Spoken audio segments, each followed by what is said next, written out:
नमस्कार, स्वागत है आप सभी का सी न्यूज भारत में और मैं हूं आपके साथ ज्योति श्रीवास्तव। लंदन से अहमदाबाद आए युवक की हत्या के मामले में शाहपुर व एलसीबी टीम ने आरोपी को गिरफ्तार किया है। 8 तारीख की देर रात मृतक निहाल, जय ओझा और एक अन्य दोस्त शाहपुर दरवाजा के पास बैठे थे। तभी निहाल ने जय की मां के बारे में कुछ अभद्र टिप्पणी कर दी।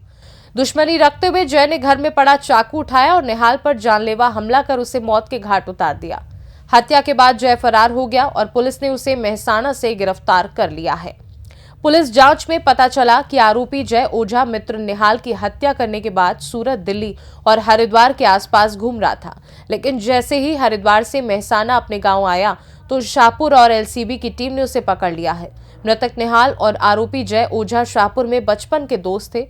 निहाल और उसका परिवार घाट लोदिया चले गए, जब जय ओझा रानीप अपनी मां के पास रहने चले गए। निहाल 4 साल पहले लंदन गया था, लेकिन निहाल अपने पिता के ऑपरेशन के लिए 5 दिसंबर को लंदन से अहमदाबाद आया था और शाहपुर में अपने पिता की हरि दर्शन अमूल पार्लर की दुकान में सफाई करने गया था।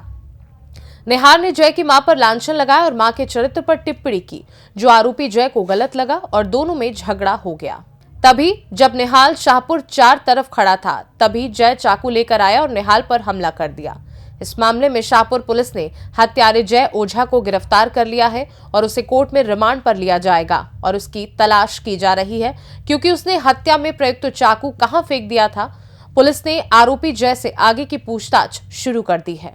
जे निहाल जे मरण जनार छे ते अने जय शाह ओझा ए बंने अगाउना मित्रों हता अने जे निहाल छे एमनी वच्चे बोलाचालीमां जे जय ओझाना मधर विશે निहालનું સ્ટેટમેન્ટ આવેલ અને એ સ્ટેટમેન્ટના આધારે અને એને લાગી આવતા એને એની ઉપર હુમલો કરેલ અને જે નિહાલ પટેલ એ હુમલામાં એ મરણ ગયેલ અને જય એ ત્યાંથી એ ભાગી અને હરિદ્વાર ગયેલ અને ત્યાંથી જ્યારે એ રાજસ્થાનમાં હતા ત્યાંથી પરત એમનું મહેસાણા જે જય ઓઝાનું જે મૂળ ગામ છે એ બાજુ એ ભાગતા હતા। એ દરમિયાન અમારી જે શાહપુર પોલીસની ટીમ છે ડિસ્ટાફ અને અમારી એલસીબીની ટીમ ત્યાં પહોંચીને એને આરોપીને પકડી પાડેલ છે।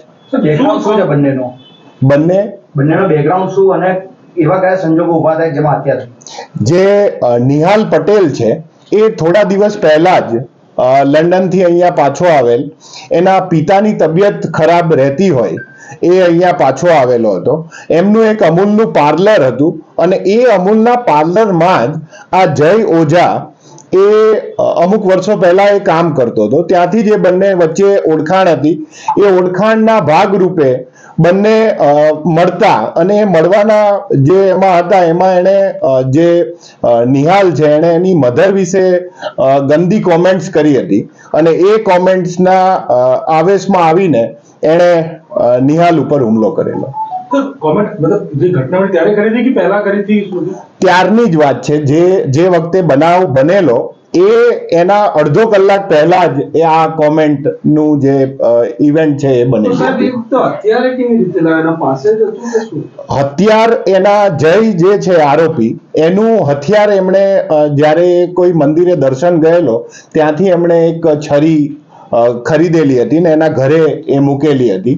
જ્યારે લડાઈ થઈ ત્યારે એના ઘરે આવે છે, હથિયાર લે છે અને પછી આ નિહાલ ઉપર હુમલો કરે છે। બનાવ બન્યો એ સમય પહેલા એટલે કે હુમલો થયો તે પહેલા બંને સાથે બેઠા હતા, દારૂની પાર્ટી કરતી, હકીકત ખરી કે માત્ર વાત છે? એ તપાસનો વિષય છે। એવી કોઈ પાર્ટીની વિગત અમારી પાસે નથી, પણ એ ત્રણેય મિત્રો હતા અને એ મિત્રો વારે ઘડીએ એમને મળવાનું અને બંને એક જ વિસ્તારના હોય તો એમની વચ્ચે બોલાચાલી એમની સાથે સંબંધો રહેલા જ હતા।